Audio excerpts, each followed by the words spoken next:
Olá, tudo bem? Eu sou a Cláudia. Estamos aqui numa série de estudos, estudo bíblico sobre a família. 5 dias para transformar o seu lar. Hoje nós estamos no terceiro estudo e eu convido você para acompanhar esse estudo aqui com a gente.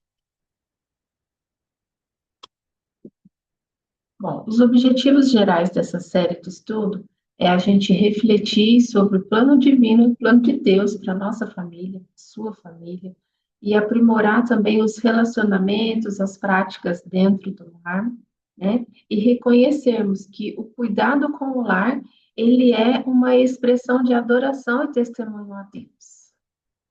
E o estudo número 3 ele tem o título Mordomia Financeira e a Divisão das Tarefas no Lar.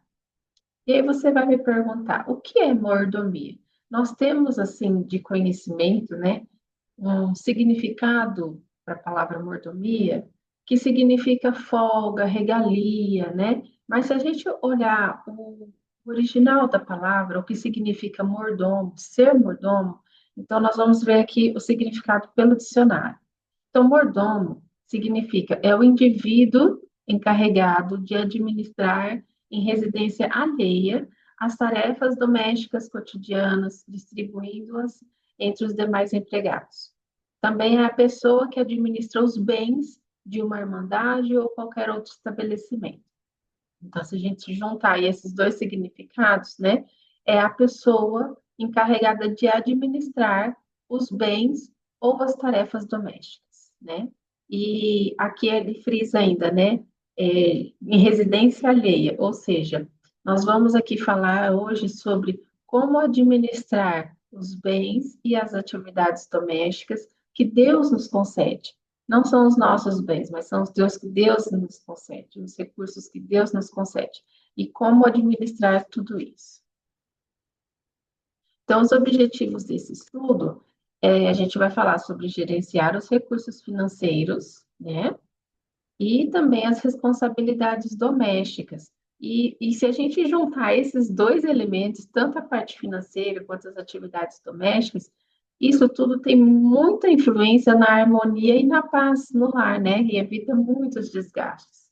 O primeiro verso que eu convido você a ler hoje é Malaquias 3:10.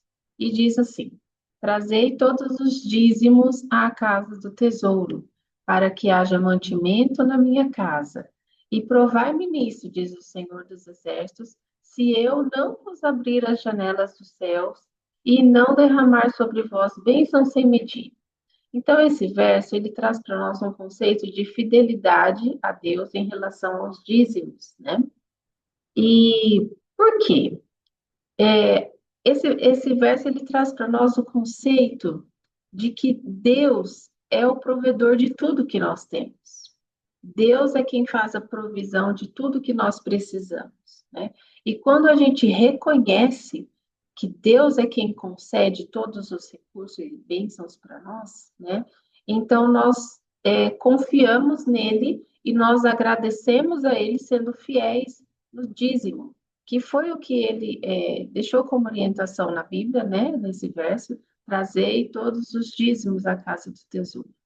Então, nós devolvemos o dízimo a Deus num ato de gratidão e de confiança por tudo aquilo que ele já deu.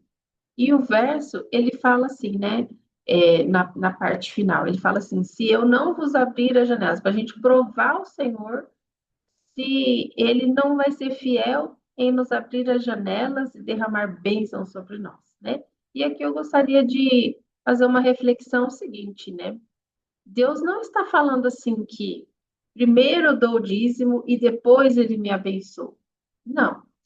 O dízimo já é uma devolução de algo que ele deu, né?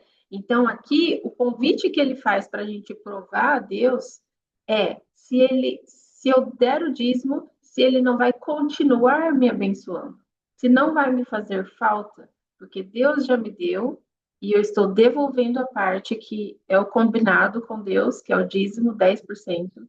E aí eu vou fazer prova se Deus não vai continuar me abençoando.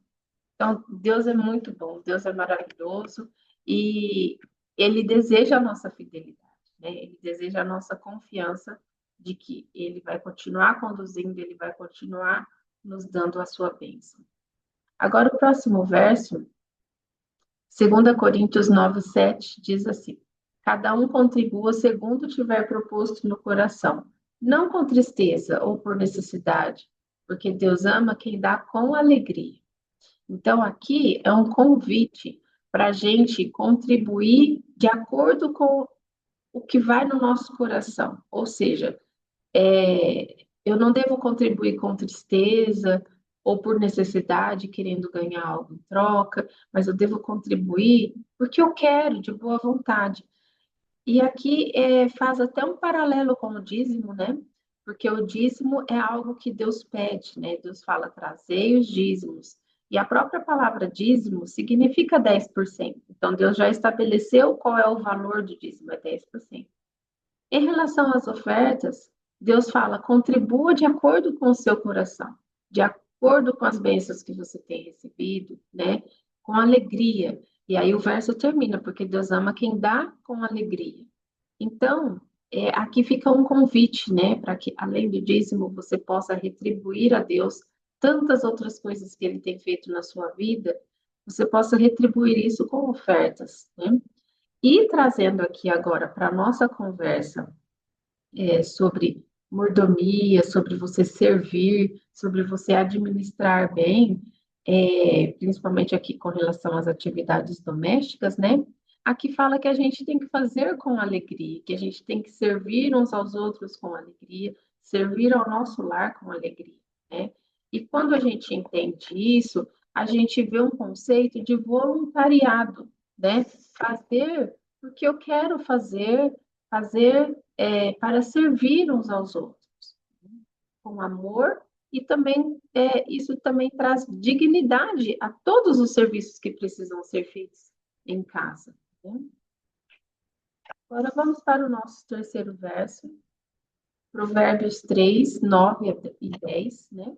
Diz assim: honra o Senhor com os teus bens e com as primícias de toda a tua renda, e os teus celeiros se encherão abundantemente, e os teus lagares transbordarão de vinho novo.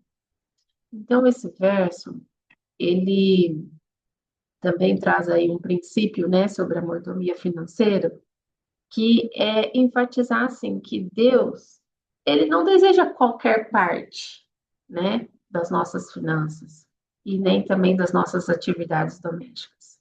Nós devemos honrar a Deus com os nossos bens e com as primícias da nossa renda.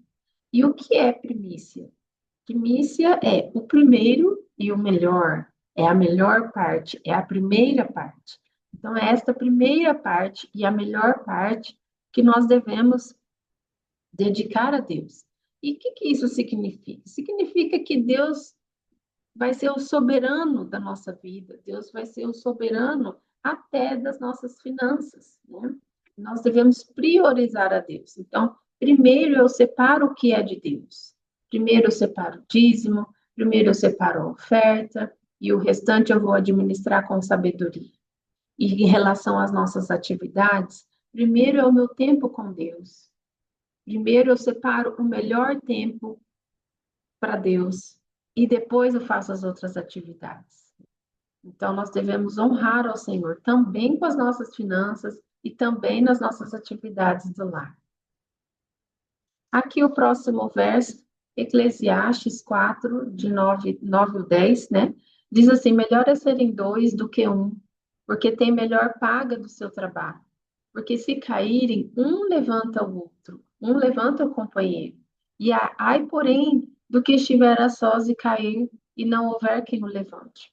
Então, esse verso, ele traz aqui dois conceitos chaves, né? Que é a parceria e a cooperação. Então, tanto na comunicação financeira, quanto na divisão equitativa, né, das atividades domésticas, nós vemos aqui a parceria e a cooperação. Então, nas finanças, quando a gente trabalha junto, a gente compartilha as informações, a gente toma as decisões em conjunto no lar, isso traz, assim, resultados muito mais eficazes, né? Muito mais segurança para a família. E também na gestão aqui do lar, né, das atividades, quando um colabora com o outro, um coopera, todos entendem, né, que tem que ter uma parceria para manter as atividades domésticas, também alivia o fardo, né? Não fica pesado só para um ou só para o outro, e dá esse senso de trabalho em equipe mesmo. Todos somos responsáveis, né, pelas atividades do lar. E isso também fortalece o vínculo entre as pessoas. Isso é muito importante. Próximo verso, Provérbios 31, 27 e 29, diz assim: Atende ao bom andamento da sua casa, e não come o pão da preguiça. Levantam-se seus filhos e a chamam ditosa, seu marido a louca. Embora esse verso esteja ali dentro de um contexto falando sobre a mulher virtuosa, a gente pode extrair daqui um princípio que abrange a todas as pessoas, não apenas a mulher virtuosa, né? Que é o princípio da diligência, né? Da responsabilidade, da importância da gestão do lar, tanto na parte financeira quanto na parte das atividades, né? Então, esse verso ele traz para nós um pedido assim de responsabilidade com relação ao lar, né? Um cuidado ativo. Devemos fazer coisas, né? Fazer para se preocupar com o cuidado aqui do lar. E tudo isso contribui, né? Para que para o bem-estar da família, né? Para o bem-estar das pessoas que moram no lar. Né? E aqui agora nós vamos para o nosso último verso do estudo de hoje, Filipenses 2, versos 3 e 4, que diz assim: Nada façais por partidarismo ou vanglória, mas por humildade, considerando cada um os outros superiores a si mesmo. Não tenha cada um em vista o que é propriamente seu, senão também o que é dos outros. Então, esse verso, ele traz para nós uma perspectiva altruísta, ou seja, não pensar só em mim mesmo, mas pensar nos outros também, né? Então, aqui ele chama a gente a pensar ainda sobre a divisão equitativa das atividades do lar, que é equitativo, né? Não é questão de dividir igual, é questão de dividir proporcional, né? Com as pessoas da casa, sobre a comunicação financeira também. Nós não devemos pensar só em mim, só devemos pensar nos outros também, necessidades de todos, né? E pensar assim nos outros tira o egoísmo de mim e também faz com que não haja desequilíbrios, né? Na família, entre as atividades, um trabalhando mais que o outro, né? Um mais sobrecarregado que o outro, um tem acesso ao dinheiro e o outro não tem. Então, quando a gente pensa, uns pensam nos outros, né? Acontece mais harmonia no lar. Então, aqui a gente viu alguns versos que falam sobre como podemos adorar a Deus através das finanças, né, e também das atividades domésticas. E aqui os tópicos abordados foram nesse estudo. Princípios bíblicos de administração financeira. Então, a gente viu sobre a gratidão, né, que nós devemos ser gratos a Deus, porque Ele é o provedor de tudo. Falamos também um pouquinho sobre dízimos e ofertas, que é a nossa adoração a Deus é sobre os recursos que Ele nos tem dado, né? Nós devemos dar com alegria, e também sobre o planejamento e a economia, que a família precisa decidir junto, conversar junto, né? Como utilizar os recursos que Deus nos dá. Também falamos sobre a comunicação financeira, né? Que precisa haver aí uma transparência e decisões conjuntas, né? Para que todos possam decidir, todos possam pensar, né? Escolher qual é o caminho que a família vai seguir. Também falamos sobre a dignidade do trabalho doméstico. Todos são responsáveis, né, pelos trabalhos domésticos. Nós devemos reconhecer o valor de cada contribuição. Então, desde o marido, a esposa, os filhos, o mais velho, o mais novo, todos na casa têm a responsabilidade de contribuir com as tarefas domésticas. E também falamos aqui sobre a divisão equitativa das tarefas, né? Então, vamos pensar como organizar O que é mais fácil para um fazer, o que é mais fácil para o outro fazer, o que está pesando para você fazer, que eu posso te ajudar, e assim fazer essa divisão para que não somente um fique responsável pelo trabalho da casa, mas que todos se sintam parte dessa responsabilidade, né?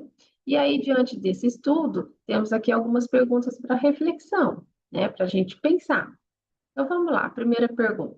Como a sua família pode refletir uma mordomia financeira mais fiel? Lembrando que a palavra mordomia traz aquele sentido de servir a Deus através dos recursos que Ele nos dá, né? Então, como nós podemos administrar os recursos que Deus nos dá de forma mais fiel? Que passo você, né? Que passo de fé você pode dar essa semana para melhorar aí as relações financeiras da sua família? Pense aí.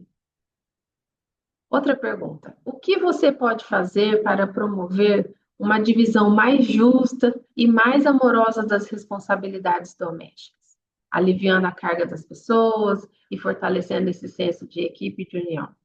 Pense aí, o que você pode fazer para melhorar isso na sua casa? Diante dessas perguntas, nós temos que tomar algumas decisões, né? Toda vez que a gente lê a Bíblia, nós precisamos tomar decisões em relação àquilo que a gente leu e estudou. Então, a minha primeira decisão, e eu convido você também para tomar essa decisão, nós precisamos reconhecer que Deus é o provedor de todos os recursos e bens da nossa vida, né? E a minha segunda decisão é entender que a administração dos recursos e a divisão das responsabilidades são um ato de adoração a Deus. Então, quando nós fazemos uma boa gestão financeira e também fazemos uma boa gestão das atividades domésticas, nós estamos adorando a Deus, estamos trazendo harmonia para a nossa família, evitando desgastes, evitando brigas, né? E fazendo do nosso lar um pedacinho do céu aqui na terra. Então, este foi o estudo de hoje. Eu espero que você possa estudar mais sobre isso, refletir sobre esse assunto. Ore a Deus, peça ajuda para Ele te dar sabedoria e força para fazer as mudanças aí que precisam ser feitas na sua casa. Tá bom? Vamos orar? Querido Deus, muito obrigado pelos versos que lemos hoje, que o Senhor deixou na tua palavra, para que tivéssemos sabedoria, Senhor. Teu Santo Espírito nos dê aqui a capacidade de colocarmos em prática tudo aquilo que temos estudado, que a nossa família, Senhor, seja abençoada, que nossa família tenha mais harmonia no lar, através também da boa gestão dos recursos financeiros e também boa gestão das atividades domésticas. O Senhor nos capacite a fazermos tudo isso e a nossa família seja mais ainda abençoada. Esteja conosco, abençoe essa pessoa que ouviu o estudo também, que a família dela possa refletir o teu caráter. Senhor. Pedimos a tua bênção, a tua companhia, em nome de Jesus, amém. Muito obrigada pela sua companhia e convido você a assistir o próximo estudo na próxima quarta-feira. Até!